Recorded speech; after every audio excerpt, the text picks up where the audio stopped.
দেওয়ালি মানেই প্রচুর মিষ্টি খাওয়া দাওয়া। এত মিষ্টি খাওয়ার মধ্যে আমরা কিভাবে নিজেদের স্বাস্থ্যটাকে মেনটেন রাখবো বা কিভাবে আমরা কম মিষ্টি খেতে পারবো। মিষ্টির অল্টারনেট আমরা কিছু জিনিস সেগুলো খাদ্য তালিকায় রাখতে পারি, যেমন গুড়ের তৈরি যে কোনো রকমের জিনিস। চিনির থেকে গুড় মাছ বেটার, তাই গুড়ের তৈরি জিনিস আমরা খাদ্য তালিকায় রাখতে পারি। ছানার তৈরি জিনিস, পনিরের তৈরি জিনিস, এই ধরনের মিষ্টিগুলো আমরা খেতে পারি। কম মিষ্টিযুক্ত খাবার খেতে পারি।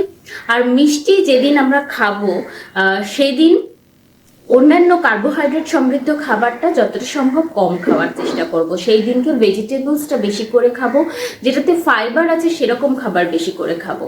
ক্যালোরিটা কন্ট্রোল করে খেলে আশা করি যদি অল্প মিষ্টি, মানে ওই একটা বা দুটো মিষ্টি খান, তাহলে অনেকটা উপকার পাবেন।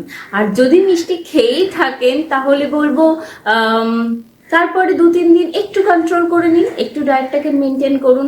খাবেন না সেটা তো বলা যায় না, কিন্তু যতটা সম্ভব কন্ট্রোলে খাওয়া যায় ততটাই ভালো।